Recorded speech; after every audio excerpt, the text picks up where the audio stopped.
সুখিয়া খুবই একটা গরিব মানুষ ছিল। ওর পরিবারে ওর 17 বছরের ছেলে অভিমন্যু আর অসুস্থ বউ ছিল। সুখিয়া প্রত্যেক দিন জমিদারের হাভেলিতে কাজ করত। কি করে করব চিকিৎসার ব্যবস্থা? ওর অবস্থা তো খুব খারাপ হয়ে গেছে। সুখিয়ার ছেলে অভিমন্যু ভেতরে এলো। নিজের বাবার চিন্তা বুঝতে পেরে বলল, বাবা, মায়ের চিকিৎসা করানোটা খুব দরকারি। জমিদারের কাছ থেকে সাহায্য চাইতে পারবো না আমরা? সুখিয়া দীর্ঘ নিঃশ্বাস ফেলল আর চিন্তায় ডুবে গেল।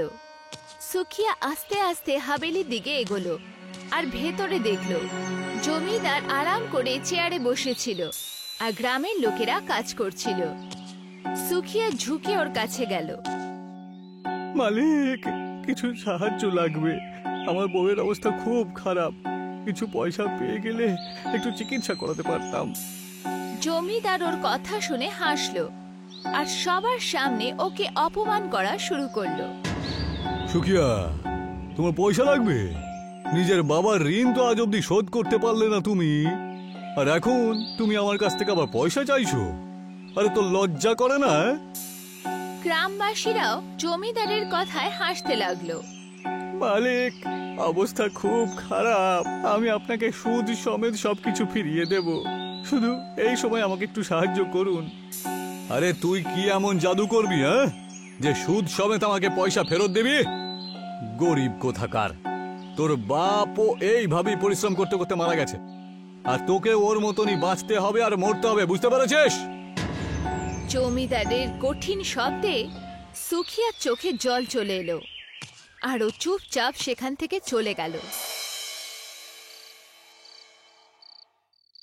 সুখিয়া সারা রাত নিজের অপমান আর দারিদ্রতার কথা ভাবল।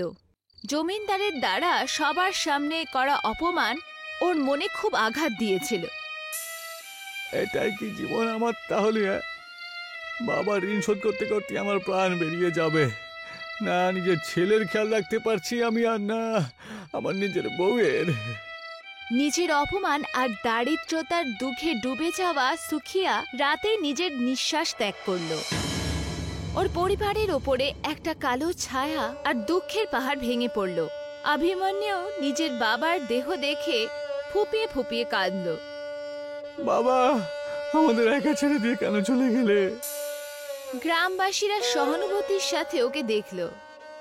সুখিয়ার মৃত্যুর পর জমিদার ওর ঝুপড়িতে এলো আর অভিমন্যুকে নিজের হাভেলিতে কাজের জন্য বলল, দেখো অভিমন্যু, তোমার বাবার ঋণ এখনো বাকি রয়েছে।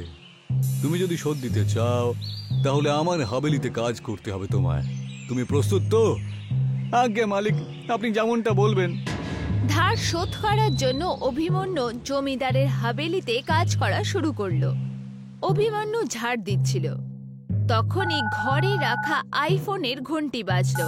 অভিমন্যু চমকে উঠে চারপাশে দেখলো, তারপর আস্তে করে আইফোন উঠিয়ে হ্যালো। তখনই পেছন থেকে জমিদারের মেয়ে অর্চনার আওয়াজ এলো। আরে, এটা কি করছিস তুই? আইফোনটাকে ছোঁয়ার সাহস হলো কি করে? অভিমন্যু ঘাবড়ে গেল আর ওর ভয়ের কারণে ওর হাত থেকে আইফোন নিচে পড়ে গেল আর ভেঙেও গেল। আর এতে অর্চনা প্রচন্ড রেগে গেল। তুই কি জানিস যেটা কত দামি ফোন?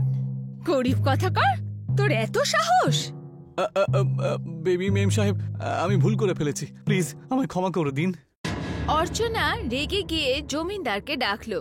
পাপা, ও আমার আইফোন ভেঙে দিয়েছে, ওকে শাস্তি দাও। জমিদার রেগে গেল। শোন আমার কথা, এবার তোকে সোজা জেলেই যেতে হবে। মালিক, আমি অনেক বড় ভুল করে ফেলেছি, আপনি প্লিজ আমাকে ক্ষমা করে দিন। ফোনের টাকা তোকে শোধ দিতে হবে, বুঝতে পেরেছিস? 3 দিনের মধ্যে নতুন আইফোন লাগবে আমার। যদি তুই আনতে না পারিস তাহলে তোকে তোর মায়ের সাথে এই গ্রাম থেকে গলা ধাক্কা দিয়ে বাইরে বের করে দেব। আর আমার কথা মনে রাখিস, হাভেলিতে তখনই তুই পা রাখবি যখন তুই ফোন আনতে পারবি। ও চুপচাপ হাভেলি থেকে বাইরে বেরোলো। অভিমন্যু আস্তে আস্তে বাড়ি ফিরতে থাকলো। ওর চোখে জল ছিল আর মুখ উদাস। ও জানতো না যে ও এত টাকার আইফোন কি করে আনবে, কিন্তু ওর জমিদারের হুকুমও মানতে হতো। বাবা চলে যাওয়ার পরে এখন আবার এই ঝামেলাটা, মাকে কি করে বলবো আমি? অভিমন্যু চলতে চলতে অজান্তেই গ্রামের সেই পাহাড়ে পৌঁছালো যেখানে যেতে লোকেরা ভয় পেত। অভিমন্যু চারপাশে দেখে ভাবলো, কি করব, কোথা থেকে আনবো এত পয়সা? হঠাৎই হাওয়াতে একটা রহস্যময় আওয়াজ এলো। মনে হচ্ছিল কেউ যেন ওকে ডাকছিল। কে কে কে কে এখানে? অভিমন্যুর সামনে একজন বৃদ্ধ মহিলা দাঁড়িয়েছিল আর পাশে কিছু গরু বাঁধা ছিল। আরে বাবা, তুমি এই শুনশান পাহাড়ে কি করছো? তোমার কি ভয় হয় না? মা, আমার জীবনে ভয়ের মতন আর কিছুই নেই জানো তো। যবে থেকে আমার বাবা চলে গেছে, জমিদার আমাকে আর আমার মাকে সবসময় বিরক্ত করতে থাকে। এখন আমাকে আইফোন নিয়ে আসার হুকুম দিয়েছেন উনি, নয়তো আমাকে আর আমার মাকে গ্রাম থেকে বের করে দেবেন। তো এর মানে হলো সব নষ্টের গোড়া সেই আইফোনই। দেখো, এই গোবরের মধ্যে কিছু বিশেষ শক্তি আছে। এটা নিয়ে যাও আর নিজের ঘরের বাইরে রেখে দিও। সকালের চমৎকার তুমি দেখে নিও। বৃদ্ধ মহিলার কথা শুনে অভিমন্যু চমকে গেল। আপনি কে? আমি এই পাহাড়কে রক্ষা করি। আমি প্রকৃতির বিশেষ শক্তি পেয়েছি, যাতে আমি গোবরের মতন জিনিসে জাদু আনতে পারি।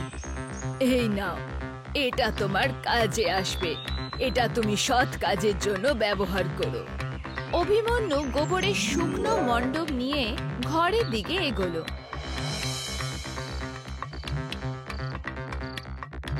অভিমন্যু রাতে শোয়ার আগে গোবরের মণ্ডপ ঘরের বাইরে রেখে দিল। সকাল অভিমন্যু দরজা খুলল আর দেখল যে গোবরের স্থানে একটা জাদুই আইফোন রাখা ছিল। ও চমকে সেটা দেখল। এটা আবার কি? এটা তো গোবর ছিল, এটা আইফোন কি করে হয়ে গেল? আরে, এ তো সত্যি সত্যি আইফোন। তবে এটা জাদুর কি করে হতে পারে? আইফোন স্ক্রিন নিচে থেকে অন হলো আর একটা অদ্ভুত আওয়াজ শোনা গেল। অভিমন্যু, এই আইফোন তোমার সমস্যার সমাধান। তুমি এতে সেই সব কিছু দেখতে আর জানতে পারবে যেটা তোমার থেকে লুকানো। তুমি আবার কি? আর এটা কি করে সম্ভব?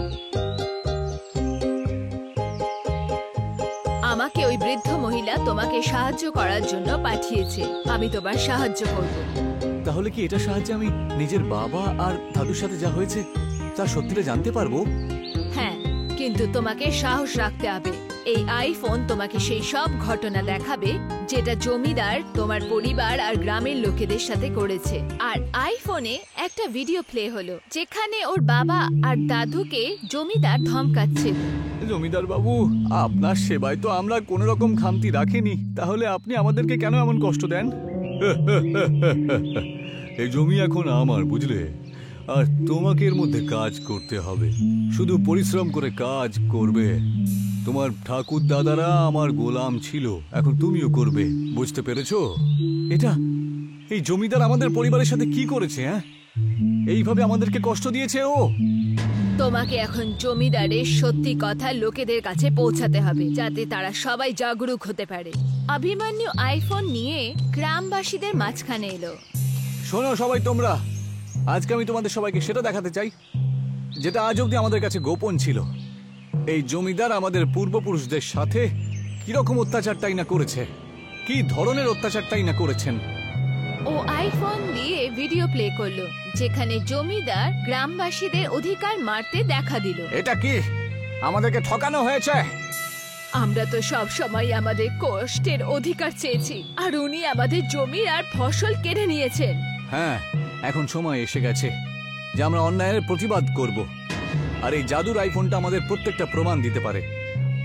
আর এটার সাহায্যে জমিদারের আসল মুখোশটা খুলে দিতে চাই, বুঝলে? গ্রামবাসীর লোকেরা রেগে গিয়ে জমিদারের ঘরে পৌঁছালো আর নিউ আইফোনে সব প্রমাণ দেখালো। এটা তোমরা কি করছো? হ্যাঁ, আরে এই ফোনে সবকিছু আজে বাজে মিথ্যে বদনাম আমার নামে। আরে এটা একটা চক্রান্ত। এটা কোনো চক্রান্ত নয়, বরং এটাই সত্যি। তোমার পাপের আসল খেলা শেষ হয়ে গেছে। এই আইফোন তোমার সব অত্যাচারের একটা প্রমাণ। এখন আমরা সবাই মিলে তোমার বিরুদ্ধে আইনি ব্যবস্থা নেব, বুঝতে পেরেছো? হ্যাঁ, এবার আমরা আর অন্যায় সহ্য করব না। আমাদের অধিকার আমাদের চাই। গ্রামবাসীরা জমিদারকে পুলিশ স্টেশন নিয়ে গেল। অভিমন্যু ইন্সপেক্টরকে জমিদারের সব অসৎ কাজ দেখালো। ইন্সপেক্টর জমিদারকে লকআপে বন্ধ করে দিল।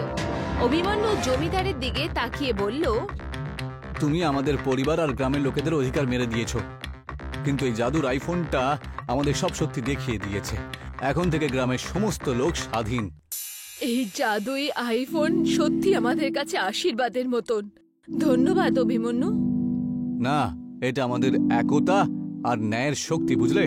আর এখন আমাদেরকে এই একতাটাকে সবসময় ধরে রাখতে হবে। অভিমন্যু আর গ্রামবাসীরা ওই জাদুই গোবর আইফোনের জন্য জমিদারের গোলামি থেকে সব সময়ের জন্য মুক্তি পেল।